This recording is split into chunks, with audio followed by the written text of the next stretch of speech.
Before heading to the video, if you haven't subscribed the channel, do subscribe it and don't forget to click the bell icon for the latest update notification. If you like the video, do like, comment and share. Stay tuned with learnbay.co.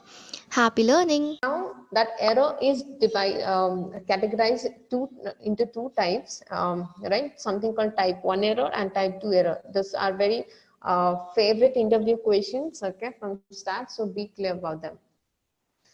Okay, so we have type 1 error and type 2 error in alternative hypothesis testing, and they both are inversely proportional to each other.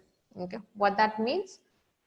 It's not possible to reduce both the error at the same time. If you try to reduce type 1 error, type 2 error will increase automatically. And if you try to reduce type 2 error, then type 1 error will increase on the other hand side. Okay. So you have to decide which error you want is significant in your scenario, and you are okay to take it as a higher value, and which error you want to have a minimum value. So we'll just see their definition first, what the type 1 error is, how that's created, and what is the factor contributing to type 1 error.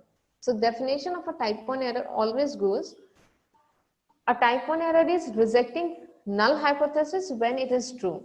So when your null hypothesis is true, but you reject that it results as a type 1 error. So I think you can guess what is causing the type 1 error. So basically the probability of making a type 1 error is called level of significance and is denoted by alpha. Okay, so you saw, right, your decision, even if I go with any approach, right, your alpha is there in both the cases, right, in both the approaches, and you take a certain assumptions on alpha. Okay, so you say if my p value is lesser than alpha, then I have to reject the null hypothesis, right, if I go with p-value approach. So let's assume if you end up taking alpha as a wrongly, okay, maybe for your scenario, maybe you were supposed to take alpha as 0.2%. Your basically acceptance region should be 98% and rejection should be just 2%. But you assume maybe alpha as a 5% as a rejection region. So automatically, if wherever your null was supposed to be true, you are rejecting it because of alpha. Right? Okay, so that's why the various names, although not required, this type 1 error is caused because of the alpha, level of significance or alpha, and denoted by alpha.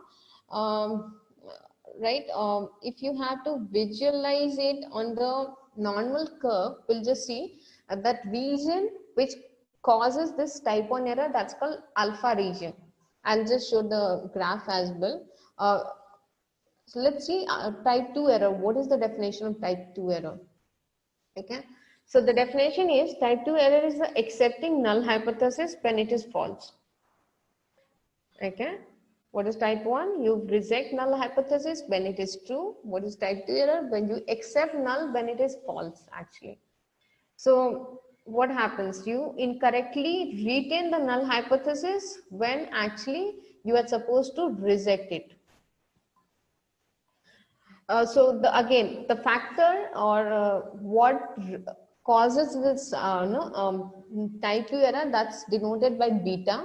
Okay, and on the distribution, right, normal curve, if you see the region, acceptance region, which is actually causing your error 2, that is called beta region. I'll just show that also. So you can take this example to understand how your type 2 error can occur. Okay, if an analyst is considering anything that falls within a plus minus 95% confidence interval as a statistically significant, okay, by increasing that tolerance to 99 plus minus 99%, you reduce the chances of a false negative.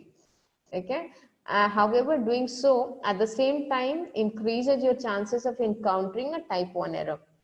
So right, so maybe what's happening, the actual interval threshold for rejection and acceptance should be 0.05.